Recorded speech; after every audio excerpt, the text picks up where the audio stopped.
So today is July 19th, 2011, and I am here with Jim Flanagan. And Lynn Flanagan. And Jim Flanagan is the son of Nora Early, or Nora Jimmy as she was better known, from Arranmore Island. And could you tell us a little bit about what her life was like on Arranmore? Well, she left Arranmore when she was fairly young, I think probably about 15 or 16. I'm not sure. Do you know the exact age, Lynn? No. And she, she was from a large family. One or two children died as infants. She only had one brother. Yeah, and a lot of sisters. And the family lived in a fairly primitive cottage with a small, I would say less than an acre field attached to it. And they grew potatoes. They had the fish that her father caught. Her father was a fisherman, as well as growing the potatoes. And they had a little bit of livestock. I mean, she talked about chickens. I don't know if it was hogs or pigs. And definitely, at least some people had cows because they had milk. And thank you. My wife is giving me the names of her sisters: Mary, Bridie, Frances, and Kitty. And those are the ones who lived. There was another sister who died in infancy. I don't remember her name. And they cooked the food over an open fireplace. The fireplace was quite large, although I don't know the exact dimensions. They had a kettle hanging over it, where they would boil water for tea. They would bake the bread on the stones in the front of the hearth, as my mother used to tell it, and they would cook their meals in the open fireplace. The girls, my mother and her sisters, would all knit at every possible opportunity. As my wife remembered it, my mother started knitting with quills at age 3. They would knit their clothes, which they would spin as well. They spin the wool. So they must have had sheep too. Yeah. They must have had sheep too. Because she did know. She was thrilled to find a spinning wheel somewhere. Yeah, we found a spinning. We saw a spinning wheel at one of the old-time historical places, and she was thrilled to see it. And so they collected the wool, carded it, spun it, and then knitted it into their clothing. And then there was a co-op on the island that would supply them with wool, which they would knit into commercial goods, and the co-op would pay them money for that. And that's how they would get cash money for the various luxuries, which I think mostly were things like cigarettes and possibly yeast for bread, although a lot of their bread was soda bread, which yeast was not used in, and actually yeast was fairly restricted because they didn't want the Irish brewing moonshine, which my great-grandfather did do, and she told about him brewing moonshine and taking it in a curragh between the islands. There were some small islands around Arranmore. It was a very tight-knit community. Everybody would visit everybody else. Whenever a visitor came, you had to give them a proper cup of tea, which meant not just a cup of tea, but a little bite to eat with it. My mother would say it wasn't a proper cup of tea. If you see, we didn't give you a proper cup of tea here. Yeah, it would be a poor tea. It's a poor tea. Yeah, a poor tea because it doesn't. We didn't give you a cookie or a slice of soda bread with butter on it or something like that. And I'm trying to think what else. I'm trying to remember a story of her brother taking her up on the mountain on a donkey, and then he left her there. It was his little trick, and I don't know how old she was, but she loved her brother, even though he was the mischievous one. And he actually disappeared. The family has no idea where he went. They tried tracing him, but he left probably as a teenager. I'm guessing a dispute with the father would probably and never came back. Never came back. Yeah. And she was looking for him as late as in her 70s. So one of those family tragedies. But I do remember that trick that he played. Yeah. And trying to remember everybody in the family not liking the youngest child, being jealous about the baby. So, but they reconciled more or less, I guess. I'm trying to. I know they had the prayer every night. I know that she sneaked out after the prayer, after everybody thought she was in bed. I know she and her sisters all did that. That was, you know, you would be well behaved, but you still could go have some fun. But that was as a teenager. So. Did she ever tell you stories about what her father was like? He was a fisherman. Yeah. According to her, a god. Yeah. You know. We got a couple of pictures of him. He looks like what they would call in Chicago, in the Irish community in Chicago today, a hard case. he looked very rough hewn and very. Yeah. He didn't look like a drinker. No. He wasn't a drinker, but he did look. Yeah. But it was, it was a hard life. I mean, they went out fishing in the Atlantic in small boats. Storms could come up very quickly. My mother tells a story which I'd heard from other people, but which since then I've learned might not be totally true. That part of the reason they developed all the different patterns in the sweaters was so that they could identify the fishermen who got drowned. And after they'd been floating in the Atlantic for a while, when the bodies were finally fished out, it was difficult to identify them. But the sweaters would tell. They could look at the sweater and they could say, "Oh, this is the pattern so and so uses, so it must be her husband." We don't know if that's true or not, but it Yeah. makes some sense because everybody did have a different pattern. So. Yeah. But I don't think we have. Oh, they would also, another thing that they would do is they would go along the Arranmore, being an island, is completely surrounded by the Atlantic, and along the shore there was lots of seafood, and so they would gather. I want to call it dulse. No, I'm not talking about the seaweed. What were the little shells that she talked about that they like to eat? There was some sort of small, like not a clam, but an animal that would attach itself to the rocks, like a limpet or something. It would attach to the rocks, and they would pry them off and throw them in a bucket, and then they would boil them all up and pull them out, and they would eat them. And I can't remember what they called. She really loved them. She was not thrilled that she couldn't get them. Don't remember the name of them. Well, about Irish chewing gum. Yeah, and the Irish chewing gum was another kind of seaweed called dulse, and they would dry it out on the rocks, and they would keep a big bag of it around, and you'd pop it in your mouth. It was very salty because it was dried out seaweed, and Lynn's tasted it. I used to like it actually, but then again, maybe that's why I like salty food. Yeah. But very, very high in iodine, I'm sure, and probably very good for you in terms of some of the stuff you need. And then they actually developed a kind of a commercial operation. I don't know when it happened, but there was a time, for quite a while, they could sell. What's the other kind of seaweed that they? Carrageen moss. Carrageen moss they could collect along the shore, and then they would sell it because carrageenan, which comes from carrageen moss, is used in almost everything. It's in, if you look at your salad dressings, carrageenan is an ingredient in salad dressings. It's a thickener, and it's used in lots and lots of stuff. So they could collect carrageen moss and they could sell it. And carrageen moss also was part of a dish my mother would make when somebody wasn't feeling well, and it would make kind of almost like a jelly. A milk jelly. Yeah, like a milk jelly. Like a milk jello. And she would serve people that. And she claimed to have cured my one cousin from a really bad case of ulcers with her and what is carrageen moss. I can't remember the name of it. Yeah, the dish she makes from it, I don't remember. Yeah, but and there were a lot of things that they would gather. Lobsters were kind of considered garbage fish until, they weren't really. I don't know, but then they finally got a market for them, and then they would collect them and they could sell them.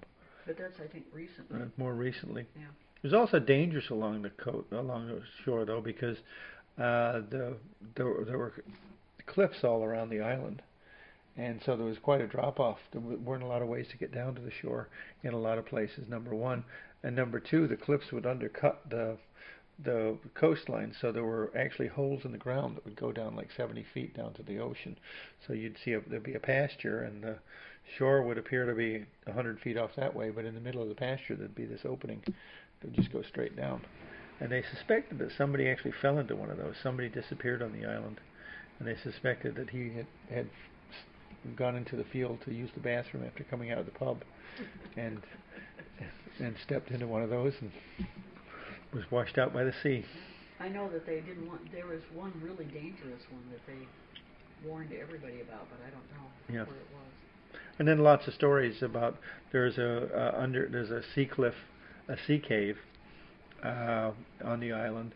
That there's a story about the English slaughtering a whole bunch of Irish people who were hiding there back in the 1800s, I think. Probably. Yeah. And apparently there had been a mini revolt, and some English tax collectors had been killed, and so a group of English troops came onto the island, and so a whole bunch of men, women, and children hid down in this cave, and somebody made a sound, and they found them, and they all got slaughtered. A boat went by and they spied them. Oh, is that what happened? Okay. Another lore. That's another lore, but that's actually that's in several of the books about the island. Yeah. Whether or not it's true or not is another story. Yeah, I'm trying to think what else we can.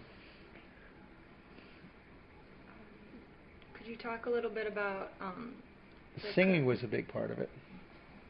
Singing was a huge part of it. I mean, when I say they would go to visit, I mean, on a Sunday they might go to visit in the afternoon. They would have tea, but they would have impromptu parties at people's houses all the time, and I got to see those at my house a lot. Oh, yes.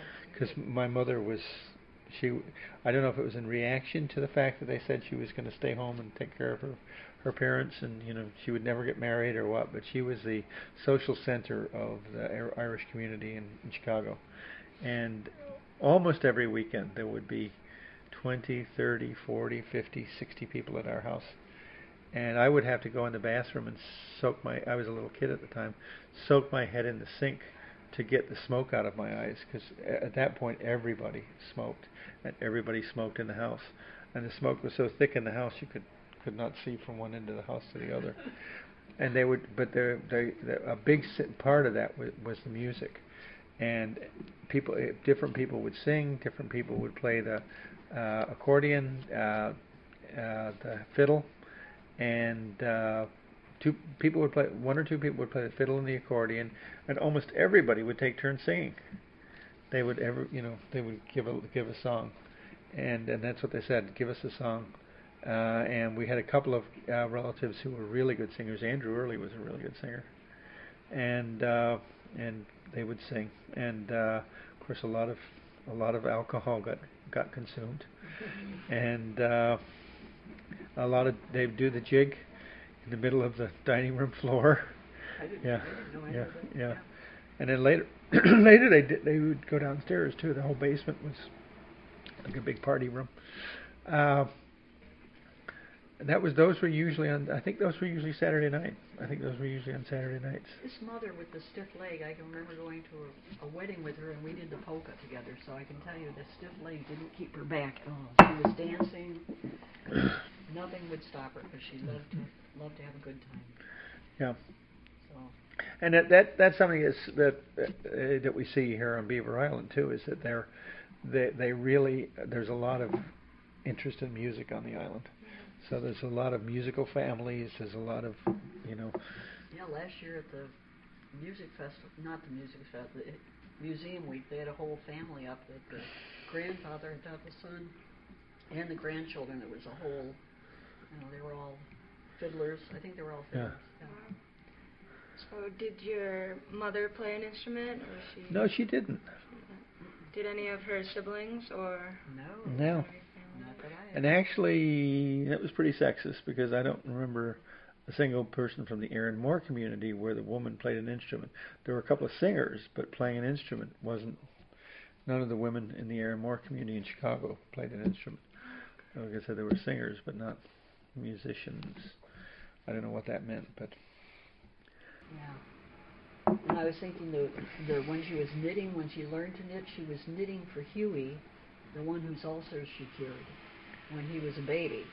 So that was what she was doing. She was knitting little, I don't know if it was probably little booties or something for him. Yeah. That was what she was doing when she was 3, is getting those things.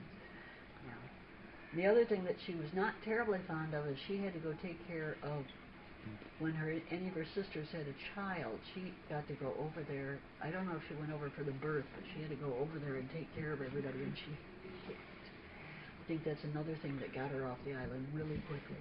She did not want But to that do reminds me of another aspect of the whole culture, and that is, and I'm sure the Chicago part of it was a reflection of the Arranmore part. Everybody was so close, and everybody knew everybody else. Everybody kind of knew everybody else's business. It made them work very, very, very hard to keep the things that were embarrassing private. Oh boy. So there was never a case of you bearing your soul to your friends in this community. People did. If somebody was having trouble because their husband was drinking, everybody else might know it, but they would never talk about it. If somebody who had a son who had a problem, they would never talk about it. But anyway, whatever family problems you had, they would. That was like our business. It's not. And I learned that very young. You don't, mention that to any of the aunts or uncles or anybody else. So that carried on into the Chicago community? Yeah, that was definitely in the Chicago community. Yeah. Everybody, everybody else would gossip about what they thought was going on in everybody else's families, but nobody, So and so had a gay son. Well, that's a guess. They would never admit to that. They would never say that. Everything's fine. He's just doing great. He just likes hair products. If we could go back, how did the fishing work on Arranmore? Like, was it for subsistence, or did he sell it? Interesting point. There was the co-op. That was probably the main thing the co-op did initially, was buying fish from the fishermen and selling it off the island. I'm guessing it depended on how successful your catch was. There were times when the fish would run and you would catch a lot of fish, and when at the times where fish were plentiful, they would sell it off the island, and they would sell it through the co-op. And then when in the off season, when fish were not so plentiful, they would still fish, but the fish then would be for themselves and also for the other people in the family. As Lynn said before, another family might not have a father, might not have a father in the family. He might have died. He might have been a fisherman that drowned, or he might have been injured and he might not be able to go out and fish. And so, if they would get 5 fish that day, somebody would go down the road and bring one of the fish over to the other family. They would share that kind of stuff a lot. But yeah, when fish were plentiful, then the fishing would be sold off the island. Yeah. And I think the crabs would too, but I'm not sure. I think that depended on kind of like eating fashions elsewhere. So I'm not sure when crabs and lobsters became valuable commodities that they could actually sell. Initially, it was the real staple fish, the cod, those kinds of things that they could sell, and salmon. Salmon was big around Arranmore. My mother. Well, another thing, they had an interesting relationship with the law. In many ways, they were extremely law-abiding people. But if they didn't agree with the law, they just didn't pay attention to it. And so my mother carried that on to adulthood, because every year they would go over to Arranmore, and every year when they came back, my mother would smuggle 1 or 2 full salmon, huge salmon, in her luggage back to Chicago. She would deep freeze them on the island. She would wrap them in about 8 layers of newspaper and about 4 or 5 different layers of plastic, and she would hide them in her luggage. They were totally illegal. And then going in the other direction, my dad would smuggle fireworks over to Arranmore, because my dad was kind of like he was an Englishman from an Irish background. He was from London, but his great-grandfather was Irish. But he really loved being on Arranmore, and he really loved kids, and so he would bring a suitcase full of toys and stuff, but he would also bring lots of fireworks. And fireworks were pretty illegal over there too. So they didn't pay attention to those kinds of, if they didn't agree with the law, they just didn't pay attention to it. Yeah. So, how did the co-op sort of work? Who was in charge? Do you know anything about that? Yeah. I'm trying to remember his name. there was a gentleman who, I don't know if he founded it or if he just took it over, but for 50 years or something, there was a guy who ran it, and he was actually called like Paddy the Cope for co-op. That was his nickname because he ran the co-op. And but I don't know much more about the actual workings of it.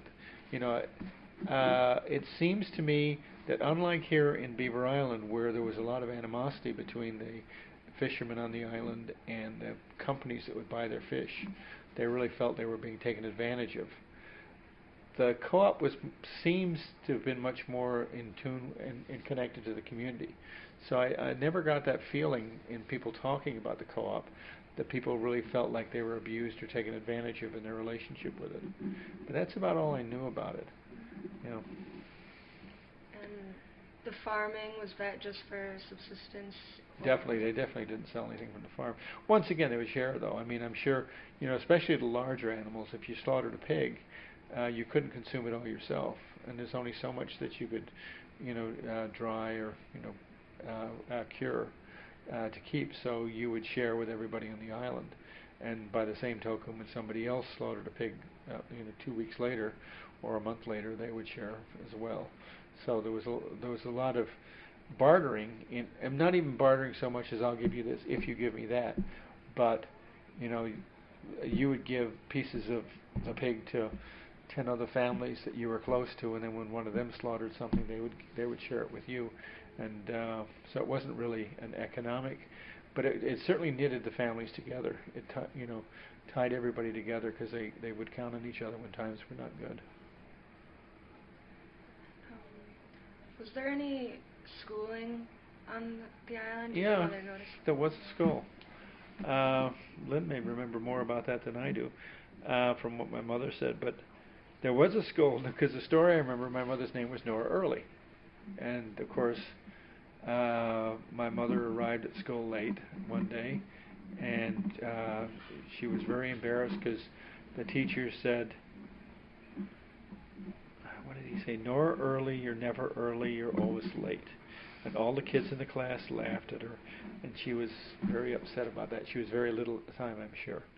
So yeah, there was a school. I don't know how long they went to it, but yeah, there was a schoolhouse on the island. And it was, you know, kind of it was taught by a schoolmaster. It wasn't taught by nuns like in Chicago. But I don't know how old the kids were, you know, when they stopped going.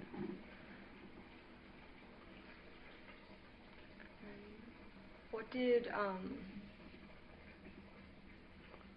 they do? Did they mostly work, or did they get a lot of time to do recreational things? You know, without any machines to help them, just the daily necessities of life, I'm sure, resulted in a 14. You know, working literally from sundown to dusk, on every day except Sunday. I mean, you know, they would, in the morning, they would have to take care of whatever animals they had, and they would have to weed the potato fields and do whatever they had to do out there. They would have to, like I said, card wool and spin it. Whatever opportunity they had, they were subsistence living.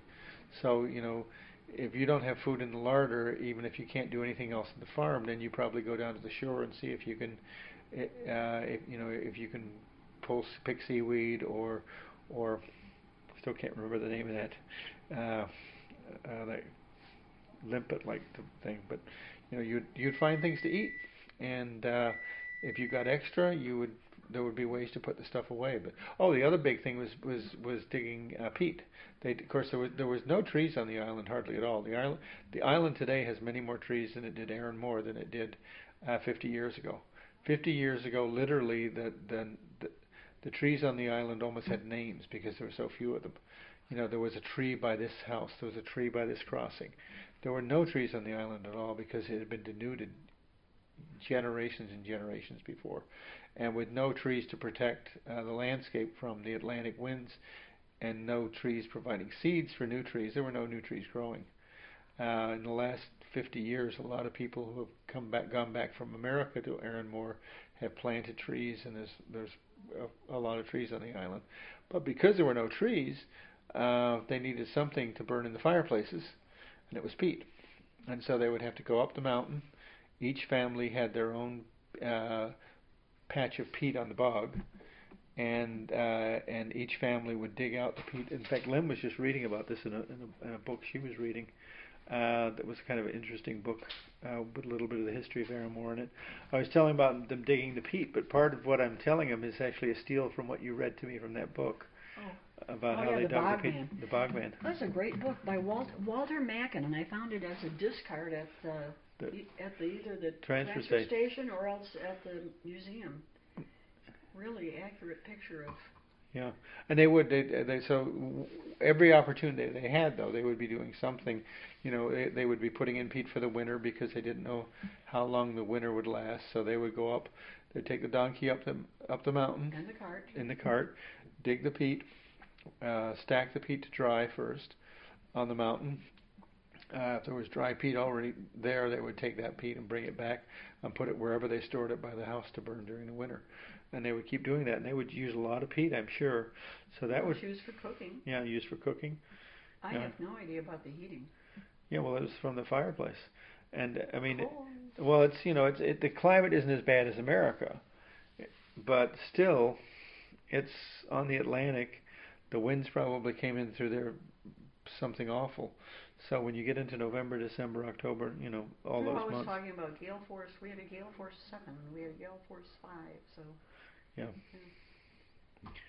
But so she was asking, what else would they do if they had time? And I was talking about, there really was no leisure time except on Sunday. I don't think. I think, or maybe Saturday nights, because I think that if they were subsistence living. And so if you had extra time, it wasn't that you would spend it doing leisure activities. You would spend it doing something that would improve your lot, so that you would be a little bit further away from starvation and deprivation. Well, it's just like pioneering women here. But the women didn't have extra time. I don't know about the men. Yeah, well, some of the men probably had a lot of extra time. Do you know anything about her mother and what her role was on the island? Not much. I mean, we make suppositions from all the stuff we've been talking about. I mean, she was the head of the household. She had to, make sure that the clothes got made and the clothes got mended and the house got cleaned and the food got cooked and everything got cooked from scratch. You want bread, you gotta, I think it's very interesting that we know very little about her mother. It was not. Yeah. And I mean, we don't know that much about her father either, except that he was so wonderful. Yeah. And Mom was not talked about very much at all. So I really don't know. So I don't know what that means, but. Yeah. Could you talk a little bit about religion on Arranmore and how? Well, there's an interesting area. Together? Well, You could say the church thing. Yeah. One of the. In fact, I had a picture of that. Did I take that picture, or did I see the picture from somewhere else? I might have taken it.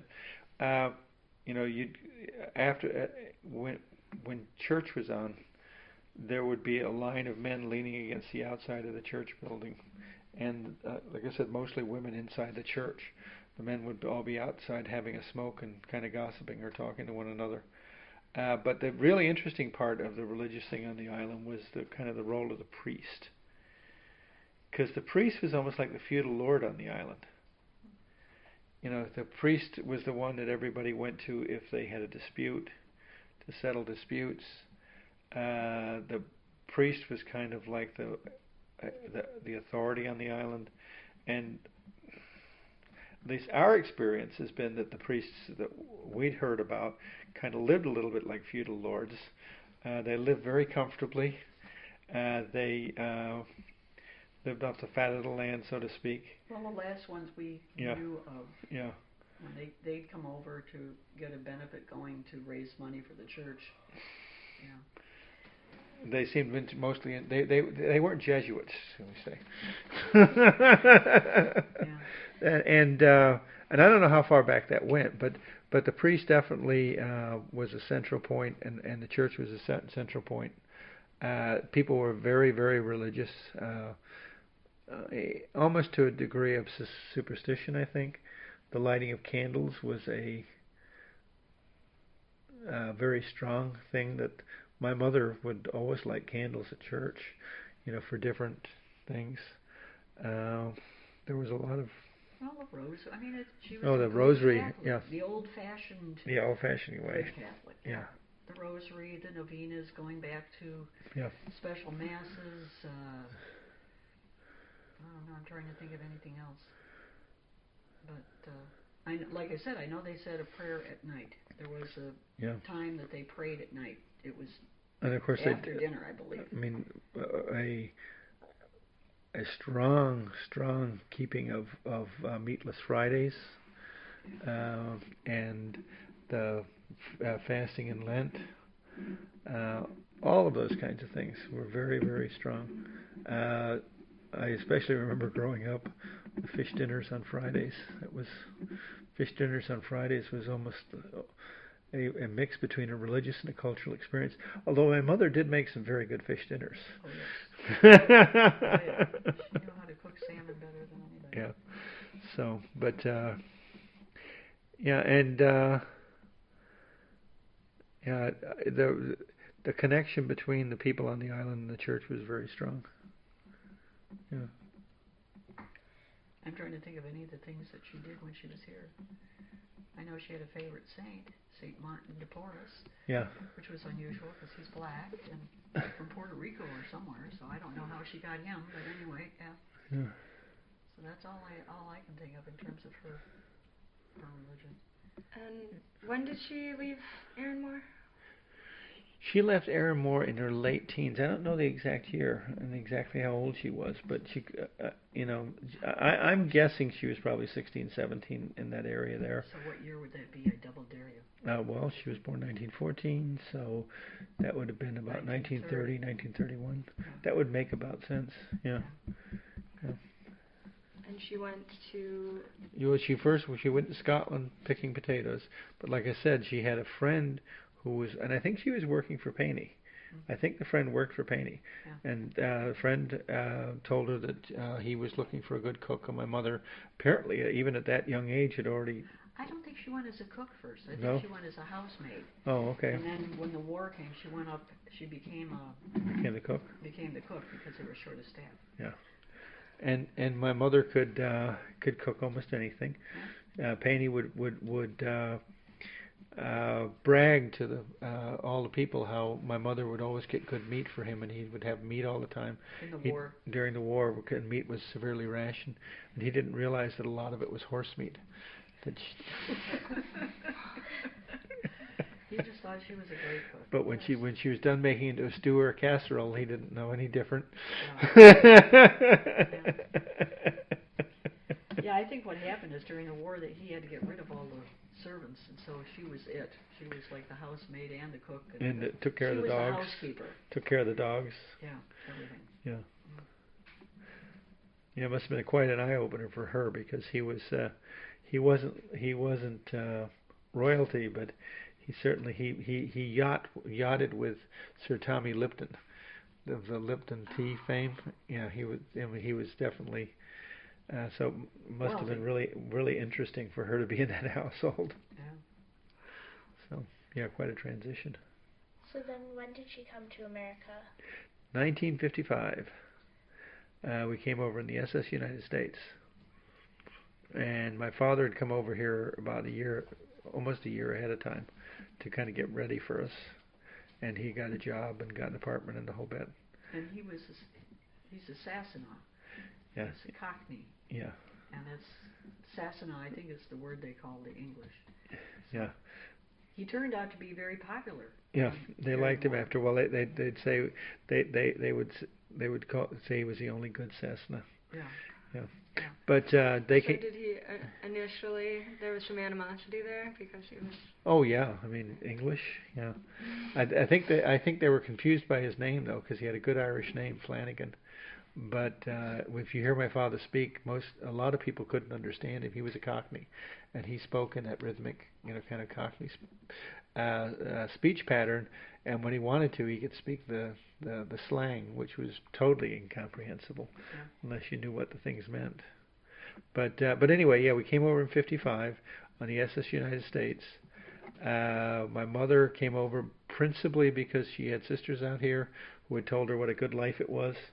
She came over believing almost literally that the streets were paved with gold. In some ways, my father never forgave her for that. he would complain to her even when they were older about her making him come over to America. Although he did well here and he had friends here and stuff, but I don't think he ever totally was happy that he left the old country. Yeah.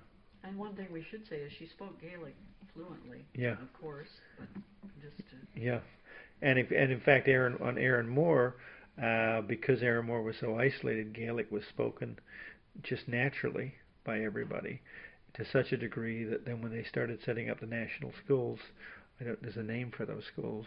It's a Gaelic word though, so I wouldn't even know it. But they set up the national schools for learning Gaelic.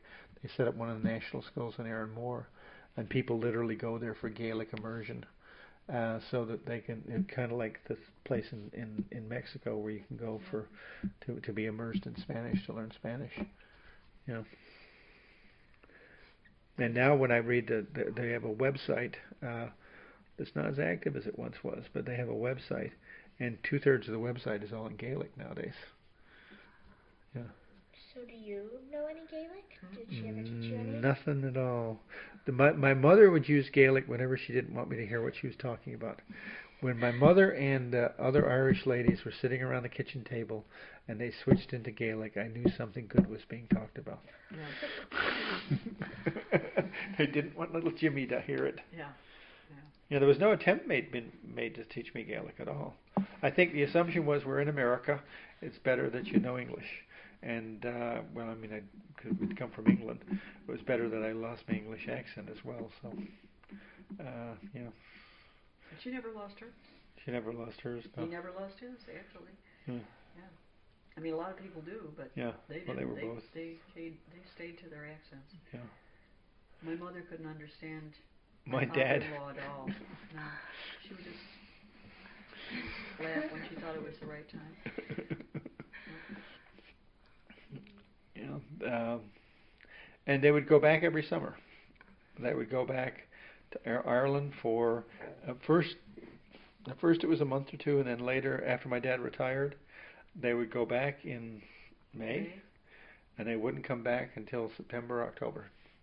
They would stay over for half the year almost, and I guess they'd come back with illegal salmon.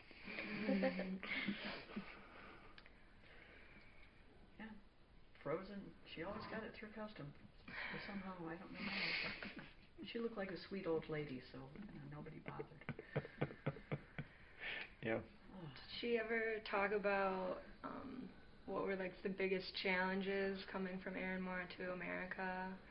Was the Gaelic? Well, she was bilingual. I mean, she spoke English quite well. She had an Irish accent, but she spoke English quite well, having been in England all that time. So it really there wasn't a language difficulty at all for her. I mean, the skills she brought were those of hearth and home. So yeah. I don't know what her education was. But actually, for the most part, she did work when we were young. She worked in a factory that was like across the alley from where we lived in Chicago. We grew up next to Wrigley Field, and there was at that point there was a factory on Clark Street there, and she would just walk through the alley. They made capacitors, and she would spin capacitors all day long.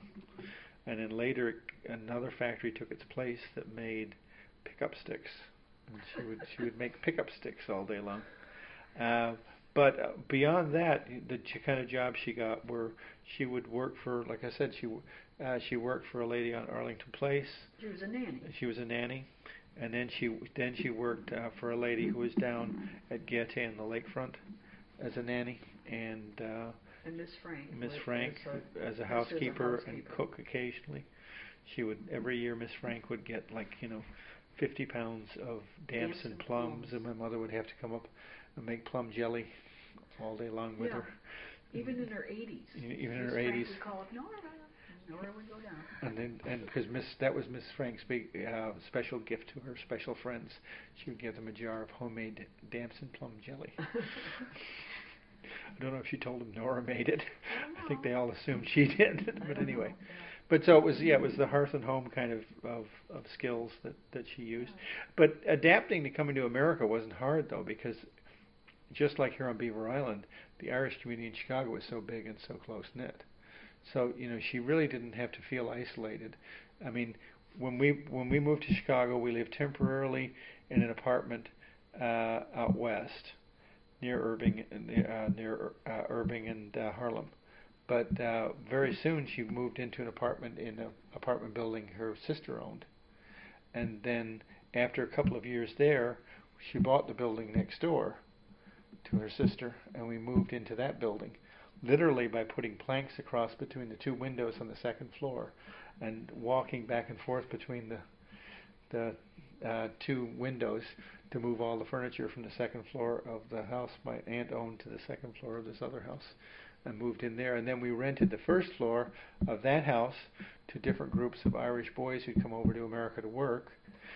And my aunt rented the third floor to a cousin of ours, and then when we moved out, the second floor to a cousin of ours. So in those two buildings alone, there were 5 separate Arranmore residences, which is part of the reason all the parties were at our house, because my aunt's husband was too dour to ever have a party at his house. Yeah, he was a pill. Do you remember any other specific stories about those parties? Well, they really did have a kind of pattern to them. I mean, people would sit around for quite a while talking. My mother would lay out a big feast. My recollection is that she laid it out, but as I think about it, I can't believe that all the other Irish women that came didn't bring all kinds of things with. So I'm guessing that my mother would make a few basic, items, and then everybody would bring a tray. And I mean, they would have cakes and cookies and bread and just all kinds of stuff. And everybody would bring a bottle, and they would sit around talking. And then finally, somebody would break out a accordion and start playing or they would put records on. Oh, records too. They would listen to records all the time. The Clancy Brothers and all the other Irish popular people, and that was another big part of keeping the Irish community in Chicago together was the Irish Hour. They would listen to the Irish Hour on the radio and get all the news about what was going on in the community from the Irish Hour as well. And call in and dedicate a song to so and so and somebody's memory or whatever. Yeah. But those parties were a big part. I mean, that was really kind of a cement that held everything together. I think everybody got together at the parties and carried on and had a good time. And you went to sleep on the coats. I went to sleep on. Yeah, they would put coats all over my bed, and I would fall asleep on the coats. Yep. That was part of a 50s childhood, well, the 60s for you. Yeah. I'm older than him, but yeah. I mean, my parents weren't Irish, but they drank a lot and partied, and you go to sleep on the coats. Yeah. Yeah. I think the only thing that Jim took away from the parties was a great distaste for all of it. So. Yeah. Smoking and overuse of alcohol and all of those things. Yeah. But they had a good time. What's happened since then is an offshoot of that is the Irish American Heritage Center was founded, and a lot of the Arranmore folks were instrumental in founding of that, and are very involved in it. So, that whole. As a matter of fact, what you should do if you go back to Chicago is talk to Michael Boyle. Yeah. Who is he's actually coming up here. In October, though, isn't it? Yeah. And talk about a good memory about, and he has got a house on Arranmore, and his mother was one of my mother's best friends. Yeah, and he really is a good source. He really is a good source. Oh, okay, definitely do that. I'll give you his contact information. Great. Because James, he was there as a child, which he doesn't remember too much of, and then he went back as a 20-year-old for a couple of days. For a couple of days. So his brother has fabulous memory for all the bad things we ever did, but he also remembers all the things on Arranmore. But I wouldn't suggest talking to him. Michael would be a much better person. Were there any other Irish customs or traditions that were able to be maintained in the Chicago community? Like, was the religion affected at all by living in Chicago versus Arranmore? You know, it's interesting. Well, they didn't go to the same church anymore. I mean, we had the group that was at our house would all go to St. Mary's, which is the local parish, but then she had a couple of cousins who lived about 6 blocks south of us on Roscoe, and they would go to, I don't know, was it St. Benedict? No, not St. Ben's, whatever it's Mount Carmel. They would go to Mount Carmel, and then she had some relatives lived a little northwest, and they would go to St. Andrews. I mean, everybody was going to a different church because they would go to their community church. But the thing of DePaul, since my father-in-law worked at DePaul, she had a real connection with Father, whatever his name was. That she would fix him steak and kidney pie. It was his favorite. He'd come. Oh, that's right. Father Barrett, is Father Barrett. He was the president of the university, actually, at one point. Yeah. And that was a big custom. I don't know. That was like every year or something. Yeah. He'd drop by for his steak and kidney pie. But I was thinking in terms of, I don't know about the religion, but I was thinking about the food, and I don't know what the food in Arranmore was like. If it was a reaction to Arranmore, but you could not have a dinner without having. You'd have to have a ham, and you'd have to have a roast beef. Yeah, I think that was in reaction to the poverty and the fact that you really showed your. It's like conspicuous consumption. It's like, what do the Eskimos call it? Potlatch. Yeah. You know, it was like, you know. Well, they didn't give anything away though. They gave away all that food that people walked out with. Yeah, when my mother would have a dinner at the house, it was not a simple dinner. It was, and in fact, when she would talk about eating at somebody else's house, it was the same thing. You know, oh, it wasn't a very good meal. They only had one. You know, they only had a ham. You know, when she would have people over, she would have a salmon, a ham, a roast beef, all of them. And then the potatoes. Then the side dishes, yeah. Potatoes, Brussels sprouts. That was for your father. Yeah. Oh, I think that was. Potatoes were. I mean, there were 83 million ways to make potatoes. The bruchine was the big favorite. Bruchine is mashed potatoes. And cabbage? No. Mashed potatoes with a lot of butter and chopped up onions mixed in it. Chopped up green onions, not onions. Chopped up green onions mixed in it. That was bruchine. Yeah. And and we would eat the leftovers from her Sunday dinner all week long, but she would also give it to people to take with them as well. Oh yeah. Yeah, she'd have everybody. So she did give it away. Yeah, everybody would have to take part, especially the salmon. When she would come back from Arranmore with the salmon, she would cook the whole salmon as soon as she came back, and she would have everybody over. And then, I mean, they were big salmon, so we're talking about something about that big, and then everybody would have to take some of the salmon home with them. Yeah. You may not know this, but do you know what kind of dishes your mother would use back on Arranmore? Did she ever use the? I don't know about back on Arranmore. She had some serving plates that were very important to her, that are still up above the cabinets. And that may be more her having worked for Mr. Payne than nothing from Arranmore that we know about. Yeah, we don't. The only ceramics that we know that from Arranmore are the dogs. You don't know the dogs, the China dogs that are in front of every fireplace. Gog and Magog? Maybe. I don't know. There's two dogs facing each other. Yeah. And they're about that tall. They're white, and they've got some black, maybe a teeny bit of red on them. Gog and Magog. That sounds like bad things. There's different names for them, but I have heard Gog and Magog. Okay. Yeah. And my father actually started collecting them and bringing them back. He's got about 4 in Chicago now. He would trade people in Arranmore for them. He would, because they didn't care about them anymore. They were old things that were sitting around.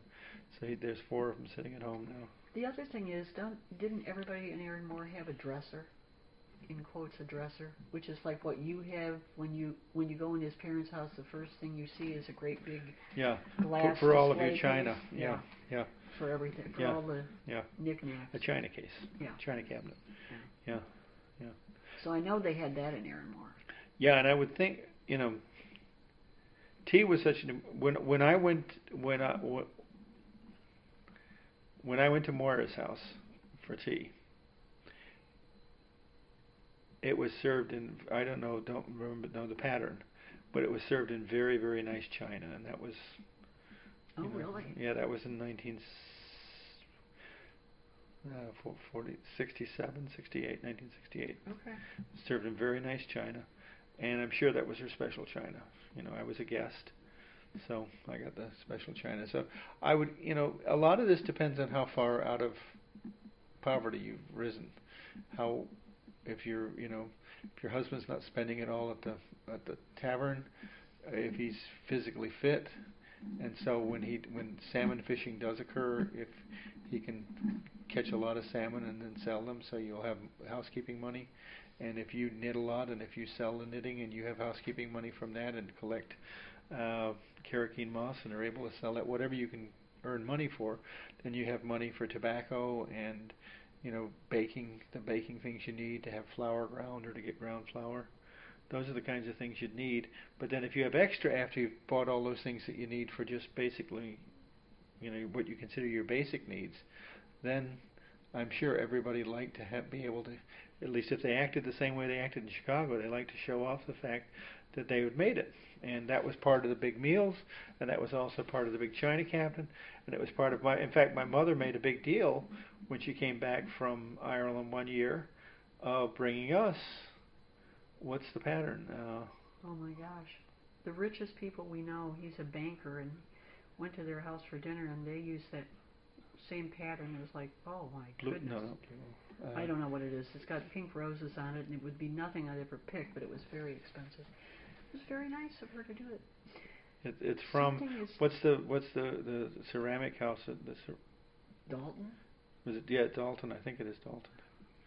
Or it's some big ceramic manufacturer in Ireland, and they went and brought it, and we broke the teacup, so I went to look at replacing the teapot, and it was like $120 for a replacement teapot. Okay, we're not getting a new teapot. Oh my goodness. So yeah, she did, feel that ceramics were. I know one of the things she did in America that related to Arranmore is that she got me going to thrift shops, and she would buy clothes for babies, clothes for little kids, and then she'd wash them and get them all nice, and then she would send, and these packages cost a fortune to send over there. Yeah, she'd make a big, huge package full of clothes to send over. Yeah, to different nephews, nieces, their children. There's something else that's niggling at the end of my mind.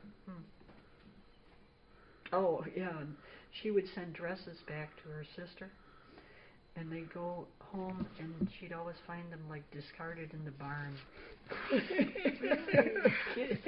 Sarah didn't want them. Sarah was the one who had to stay home with Sarah Mom was the and one who Dad. did have to stay home with Mom and Dad. Yeah, she lived her whole life as a spinster and took care of the parents. Yeah, so... Did you have Sarah on that list you gave me? The family decided everything was going to be done. You didn't have Sarah on that list you gave me. Oh, I didn't. Oh, yeah. Mary, Bridie, Frances, Kitty, and Sarah. I didn't think that was enough names. And Mary died. Yeah. And she has a child somewhere. Yeah. I don't know if she died in childbirth or what. But anyway, so, yeah. So, when your parents would go back every summer to Arranmore, did your mother or father ever talk about any big changes that they noticed on the island? Oh, yeah. Well, I think electricity was the biggest change. No, she would talk about how lazy everybody was. That was she was I think, really mad about that. Yeah. Because everybody used to farm, and everybody used to keep animals, and then nobody does. Nobody does farms it anymore.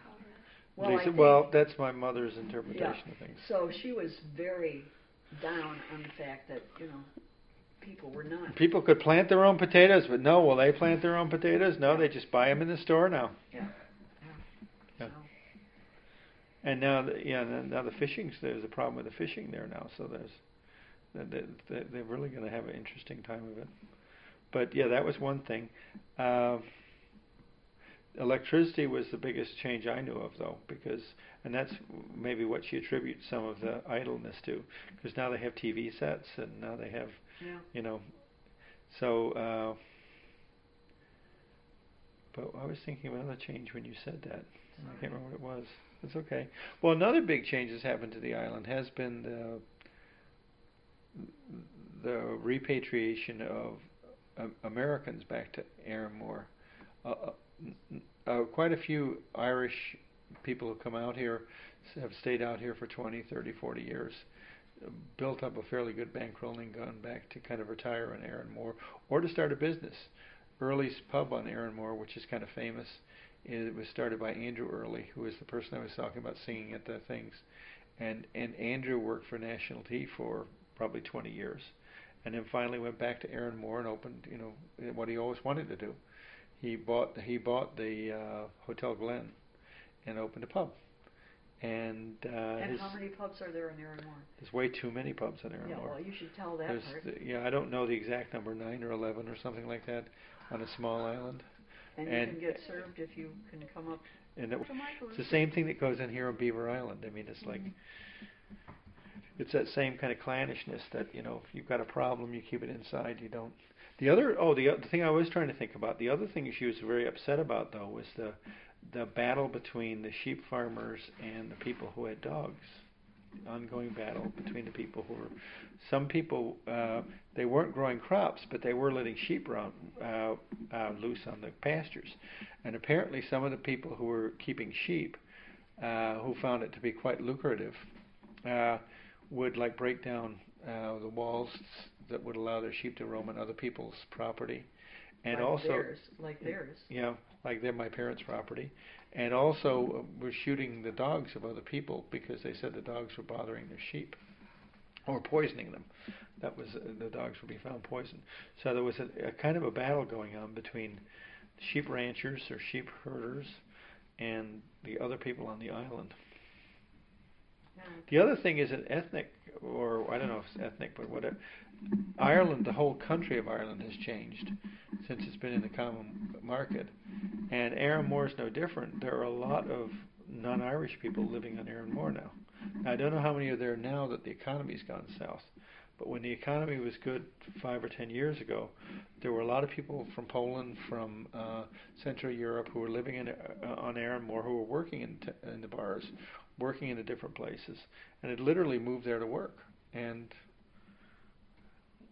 that was another there was another friction because, this is a very clannish, tight-knit community, and then you've got these other people showing up, and it's one thing for other people to show up.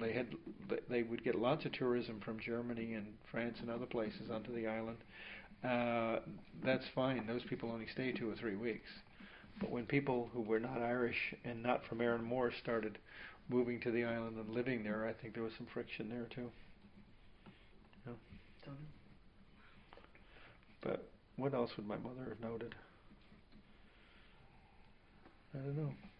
I mean, the other transportation's changed a lot. I mean, everything was done with a donkey. My father, when they started going back, used to bring a car back every year. He'd go over to Northern Ireland and he'd buy a car. He'd sneak into Northern. He would carefully go to Northern Ireland and not letting any. And he didn't talk at all. Here he is with a Cockney accent. Yeah, he'd take somebody with him, and they'd get a car from Letterkenny, I think. No. Or God, what's the name of it? Londonderry. Yeah, Londonderry. Yeah, Londonderry. Bad place to go. And then he was, as long as he didn't talk, he was okay. Right. As long as he pretended like he was a deaf mute, because he had an American passport and an Irish last name, so he's probably okay. But if a word came out of his mouth, that'd be the end of him. So he'd bring the car back, and they'd use the car also that whole 4 or 5 month period of time, and then he'd give it to one of the cousins when he left the island. And do you know how they used to? Have you seen pictures of how they used to bring cars over before there was the ferry? They now have a very modern, big, huge ferry, similar in many ways to this one. But before that, it was a big fishing boat, and the fishing boat would be pulled up to the dock. they'd put planks across it sideways, and they'd drive the car into the planks. So it would be sitting on these planks across the bow of the boat, and then they'd lash it down, and then they'd... And then the people, his parents, would get in, and then they'd go over. Yeah. They were lucky to live. Yeah.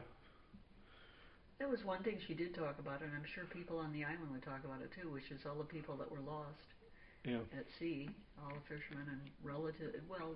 Well, everybody is a relative on Arranmore. And then the big disaster, though I don't remember exactly when that happened, but in the 1930s, I think it was, when everybody was coming back from potato picking in Scotland, one of the fishing boats was bringing like 30 people back over from Button Port over to Arranmore, and the fishing boat sunk, and like only 1 or 2 people survived. Yeah, that was a big one. Because that would be all the young people. Yeah. Her parents didn't go. Her father never went, did he? I don't. Maybe when he was young he did. No. We wouldn't have heard about that. So. Oh, one thing I forgot to ask you earlier was, did your mother ever talk about like what winters were like on Arranmore? Not really. No. I mean, we can imagine. When my parents first went over to Arranmore, they really had a problem because the house was so cold, and they were not there in the winter, but they were there in the fall and in the spring a little bit, and so they had central heat put in the house, and they had the house insulated some. But when my mother was growing up, that house wasn't insulated. It didn't have central heat, and they were out there all winter. So I'm sure it was quite cold. Never said anything about it. That's why those wool sweaters came in handy, and wool socks and wool everything. I don't know. That's great. Could you talk It was probably about dirty too, though, because didn't they have a dirt floor? Didn't she tell us that the cottage had a dirt floor originally? I really don't know. I'm pretty sure the cottage had a dirt floor, which would make it pretty hard to keep things clean. Well, would you mind talking about your connection to this island, Beaver Island? I think it's tenuous at best, but well, the term I've heard a couple of times, although blow-ins? People don't use it very much, is we're blow-ins. Blow-ins, it's like something that blows in and blows out again. We're not permanent, and we probably wouldn't be considered permanent until 3 or 4 generations are here, because the real island families here have all been here since the 1880s or 1860s or 1870s. So we're blow-ins, but we really love the island. We've been coming here, like I said, 30 years. We've only in the last couple of years have been finishing this house so we can actually live here for a much longer period of time, because before then it's pretty expensive to come and stay and rent one of these cottages at $700-800 a week. So the longest we came before that was for about 3 weeks at a time, and now. And we rented from John Fegan, and now he's somebody we know. He's one of our island connections. So I mean, it's very. And he's a blow-in too. Yeah, he is considered a blow-in. And how did you find out about Beaver Island? My parents came over after a friend of theirs came over and said, "Oh, you've got to go because you rent a wreck. Literally, you can see the road through the floor of the car, and then you drive around, and it's a hoot, more or less, was the whole idea." And so they did it, and so then my parents did it, and they thought it was fun. And then I have no idea why. Well, we were going around Lake Michigan, and we saw on the map Yeah. that the ferry to Beaver Island left from Charlevoix, and we were going through Charlevoix, so we decided to take a day trip over here. Yeah. And then after we took the day trip over here, we found out about the connection to Arranmore, and since we were trying to do some genealogical stuff, we thought, well, maybe we can get some genealogical links here. And we came here and we looked at the death records and at the church. They were very good about it. Yeah. The cemetery records and stuff, and went and actually came back again thinking to get more information. Finally realizing that there's really no way to connect, at least no way we found, to connect which family of the Earleys here on Beaver Island come from. According to the Arranmore Links book, there's 3 different early families on the island, and one of them, Hugh Dan Early, is my mother's, Jimmy Early, and the other two are, I'm sure, also related to her, but we don't know how. And with everybody having the same names, Patrick Early is, as you might guess, not an uncommon name on Arranmore. So it's really hard to tell. We actually should look up when Patrick Early came to the United States. That would be. I don't think we ever did that, did we? I don't know. We tried doing stuff, Yeah. but none of it, we couldn't connect with it. There's more records available nowadays, though, so maybe we would be able to find something that would make the connection. But so it was original. Then it was the genealogy stuff, and then after coming a couple of times for the genealogy stuff, we started falling in love with the island. Yeah. And I met Cheryl, who got a store down on next to Daddy Frank's, and she is I don't know how you explain it. There was a woman on the island whose name was Kiwe Dinakwe, who was, yes, and Cheryl was like adopted by her as not like a child, but like into her tribe, as it were. And they have a separate group that goes over to Garden Island. They're going over starting Sunday, I think. And they're, I don't know, it's Minadishuan or something. They have a name. And Cheryl's a font of information about Native Americans. So then that was something I was interested in. So we got to know Cheryl. So, bit by bit, we are meeting people. Mm-hmm. So, but it's funny. I mean, everybody is. Here's a typical example. The people that own Paradise Bay Coffee Shop, who we love dearly, and you should go there anytime you want for eggs, or anything you want to eat. That's all good. But they do eggs perfect, and their whitefish, smoked whitefish sandwich is to die for. So they've been coming to the island for what, 30 years or so? Yeah. And they own this restaurant, and they say none of the people from town, like the families, go out there, have ever been out there. Yeah. So, I mean, don't ask me. I have no clue. But that's sort of the way, but other people are quite accepted. I know that there's a lady that just passed away, and she'd only been here for, maybe 8 years, and she made a really strong island connection with lots of people. And I think... Well, look at the people at Stony Acre. Those people are not from here. Right. But he's Irish. Don't know if that helps, number one. And number two, it's a bar, so people can't stay away from it. But you see all the island families in there. Yeah, well, I was thinking more about the church being the real connecting place where factor. you get integrated. Yeah. Mm-hmm. Yeah. Because Gail, I think, was very active in that and church. that's why John is too. Yeah, John is too. So I think that's one of the factors on the island, which is kind of interesting because there are two churches. So no, and then it was scandal, more than two. And then the scandal with the third church. So yeah, you know about that. So yeah. There's four now, actually, when you count the Episcopal. Oh yeah, the Episcopal Church on Sunday. Yeah. But the Christian church broke in half. Over they had a organist who turned out to be gay, and members of the community wanted him to be fired, and other members of the community did not want him to be fired. And they finally had a vote and voted not to fire him, but the acrimony split the group into two groups, so now there's two churches. But the thing that was funny is that when Father Pat, the priest that was so beloved, retired, the Christian church had some kind of thing like I don't know what it was, but like he's ours too. Yeah. Because he really was a fabulous guy. Mm-hmm. Was there anything that, what am I trying to say? Were there any similarities when you were coming here to Beaver Island to the way you were brought up in Chicago? Any Irish traditions? Nobody hit me here. Oh, well, that's true. God, Jim.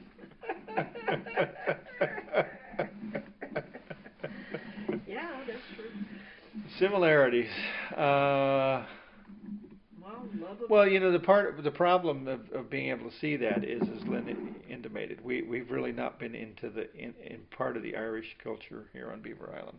Or in Chicago. And in Chicago I was as a youth, but I really... Jim claims to be English. Let's put it that way. Yeah. And I'm always doing things like pointing out to him all the fine Irish people, all the fine artists, and look, Jim, this is an Irish choreographer, but it's like he's still remembering well, I don't know what to say specifically, but I've seen a lot of the dark side of the Irish culture, shall we say, and so I kind of distanced myself from it as a young man, and so and then here on Beaver Island, we're getting to know people, but we seem to be getting to know more and more people who are like us, who are from off the island, who are retiring to the island, and and who are were teachers or did something else like that in their previous lives. Similarities between here and Chicago? Similarities between, well, I mean, avoiding the Irish culture, number one. Not Thank going you, to the Lynn. bars. Not going to the bars. Thank you, Lynn. Well, it is. I mean, it's Yeah. one way to get to know people, and that's a really good way to know people, but we're not doing that. So, I think I'm more interested in Irish culture than he is, but we're... Would you say the transfer of the music here is similar to the way it was in Chicago from Ireland? Oh, definitely. What I've read and heard about the house party kind of music here is very much like the Irish in Chicago. It's very, very much like it, and I actually got a CD of the house party music here, and it's very reminiscent of the music in of course, even the music in Arranmore though has changed tremendously now. I mean, the Arranmore music has country western. Isn't Early's is a real hot point for Irish music, not just in Arranmore but across the country, and they apparently have some very big Irish. And there's a fusion of rock and Irish traditional music that's kind of taking place with people who play Irish traditional music, but also have grown up listening to blues and Stones and all that kind of stuff. It's not Fiona, whatever her name is, that's on the radio. That's not what you're hearing on Arranmore, as far as we can tell. Yeah, and so if you look at, they actually have a website. The Early Pub has a website, and if you look at their website, you'll see the kinds of bands that are there, and some of the same thing in Chicago though. My mother's friend, old friend, my mother's deceased now, owns the Abbey Pub in Chicago. I don't know if you're familiar with the Abbey Pub.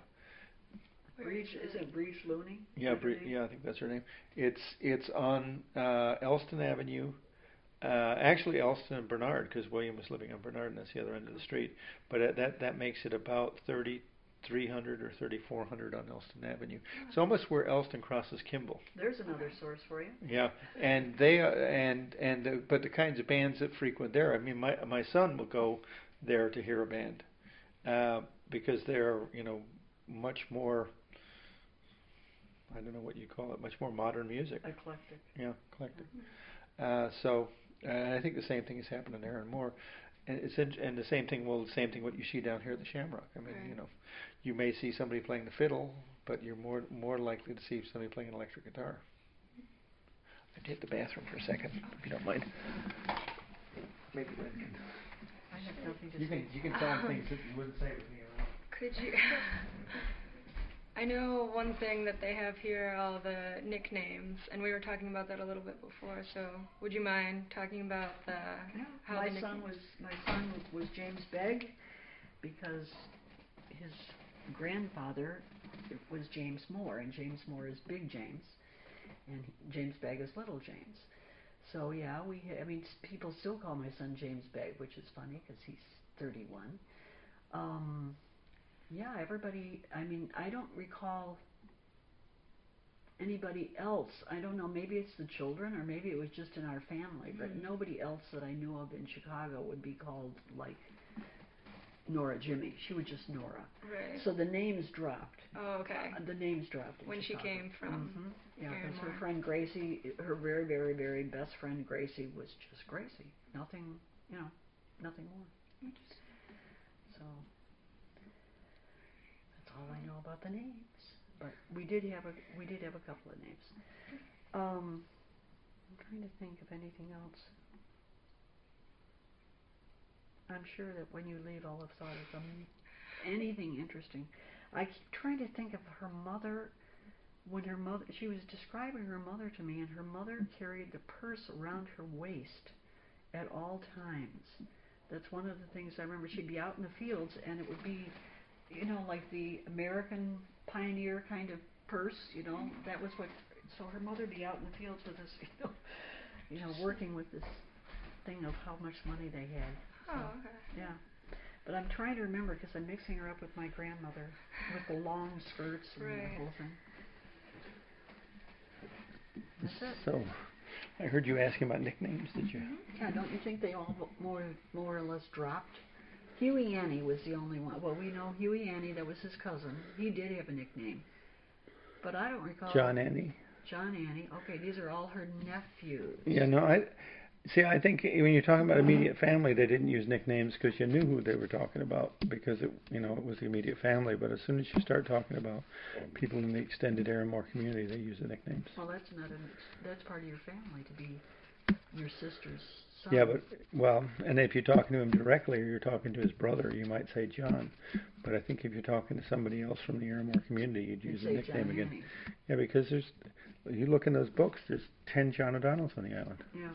If you say John O'Donnell to somebody else, they're not going to know which one you're talking about. Okay. But I was saying that Gracie, for instance, was just Gracie, and Nellie was just Nellie. They didn't. To us, but once again, we only knew those people. So I'm guessing that those names were used as a way of distinguishing, among. And Gracie may not have been. Gracie's name may have been unusual enough. There are not a lot of Graces. Yeah. But once you start getting into the Marys, the Pats, the Johns, Mary. Yeah, I mean. Okay, so I was wrong. Yeah, and they do it here too. There was even a part in. It was a comedy sketch we saw. The Beaver Tales? They were talking. It wasn't the Beaver Tales, though, was it? The one we saw 2 weeks ago? I don't know. It's called. But anyway, they did a little sketch about the nicknames on the island. And he was talking about how some of the nicknames actually have to do with what you do. Like, something the lumberyard. And some of them have to do with who a relative was. And some of them have to do with, what you look like Darkytown Road was, that kind of thing.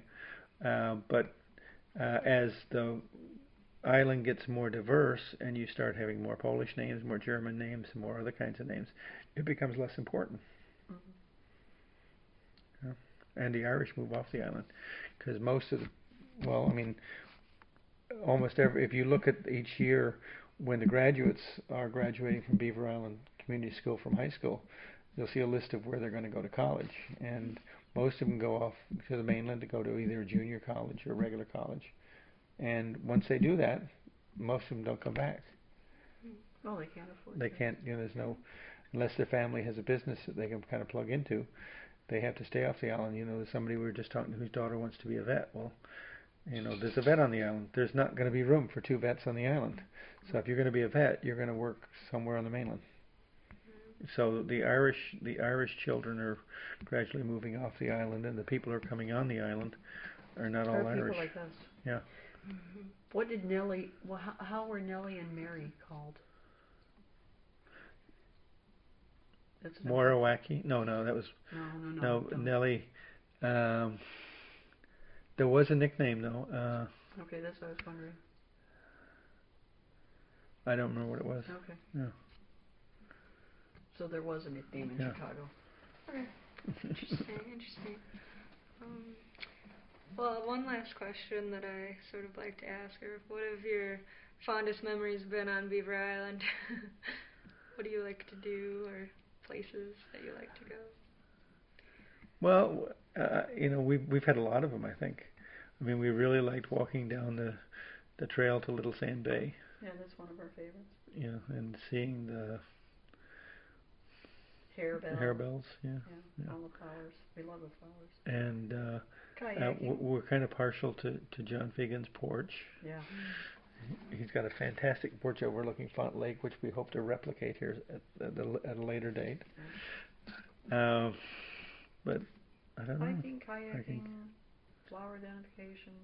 Peace and quiet. Yeah. All those good things. Well, that's great. Thank you so much for your time. You're welcome. This has been amazing. Well, I hope you got